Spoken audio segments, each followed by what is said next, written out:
apakah kesibukan dan kegiatan sehari-hari Ibu Gembala apa sih? Kalau kesibukan Ibu Gembala di setiap hari itu ya fokus dalam pelayanan sih pada umumnya.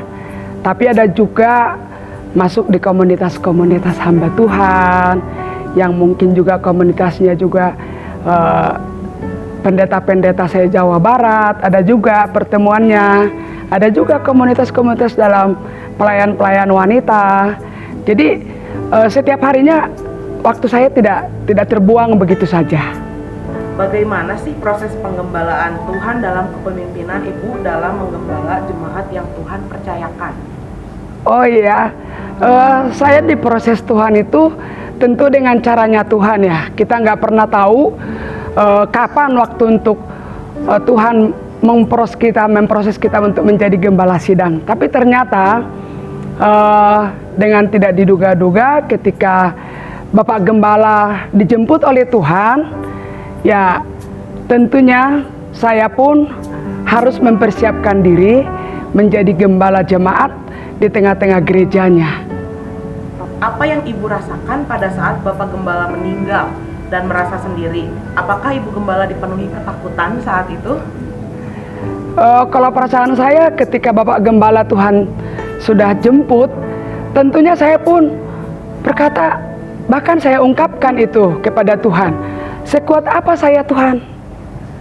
Kenapa sudah Engkau jemput hambamu? Bahkan kepada Bapak Gembala pun saya ungkapkan itu. Sekuat apa saya Pak? Bapak tinggalkan.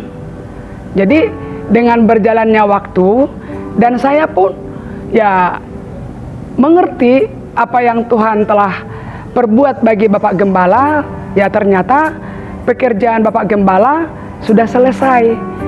Sudah Tuhan akhiri semua titik pekerjaan dan pelayanannya. Sehingga saya pun akan melangkah dan maju dengan tidak menoleh ke belakang, tetapi memandang ke depan. Tanggung jawab dalam pelayanan itu paling utama, karena itu adalah anugerah dari Tuhan. Tantangan terbesar selama Ibu Gembala menjadi seorang gembala itu apa?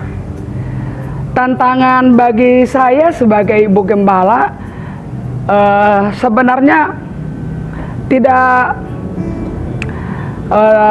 terlalu menakutkan ya, karena saya percaya ketika Tuhan sudah memilih kita, bahkan menetapkan kita, Tuhan pasti melengkapi kita, mempersenjatai kita, memampukan kita.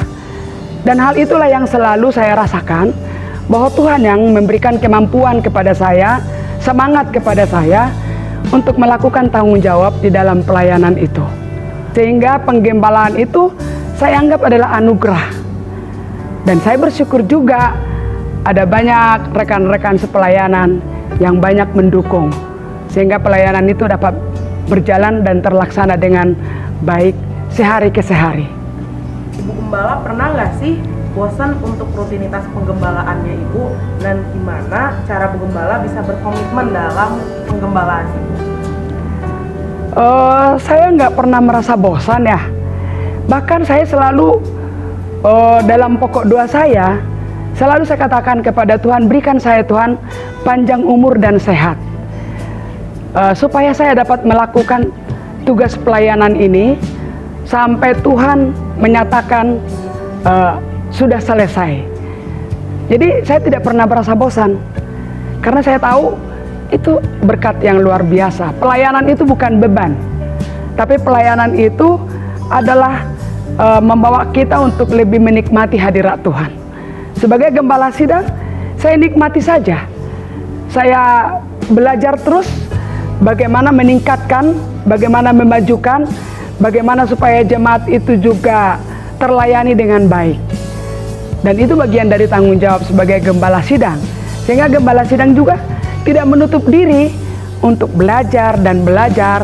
Ya walaupun ada kalanya Bu Gembala berkata, ya yang namanya tentang unsur usia, seringkali berpikir apakah mampu untuk terus mengikuti peningkatan dalam pelayanan. Tetapi saya percaya dengan dukungan-dukungan dan topangan dalam pelayanan itu, tentu dalam penggembalaan itu pastilah tetap berjalan dengan baik dan semakin maju, semakin meningkat. Itu yang saya rasakan. Yang terakhir Bu, apa nih pesan Bu Gembala bagi jemaat GPI Paulus? Boleh dikasih? Ya, pesan saya sih adalah tetaplah kita memiliki roh yang bernyala-nyala melayani Tuhan. Sebab melayani Tuhan itu sangat indah. Jadi bagi jemaat juga, kita mau pergunakan waktu yang masih ada. Kita mau mensyukuri setiap kesempatan itu. Sehingga tidak ada alasan untuk kita berkata, istirahat dulu atau sudah cukup dulu. Tidak.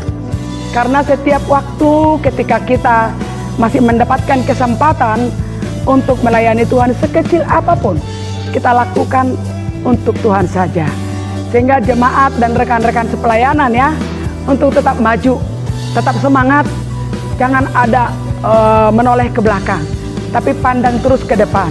Yang kita layani Tuhan, sehingga jangan ada kata jenuh, jangan ada kata bosan, jangan ada kata istirahat dulu, jangan, harus maju. Karena di dalam tantangan itu kita, pada saat kita maju, maka tantangan itu dapat kita lewati. Dan kita pasti keluar lebih dari pemenang. Amin. Buat semua sidang jemaat yang terkasih, saya mengucapkan kiranya kita terus dalam pimpinan Tuhan. Dan Tuhan Yesus memberkati setiap kehadiran kita dalam rumahnya. Percayalah, Tuhan pasti memberkati di setiap gerak langkah kita. Haleluya. Amin.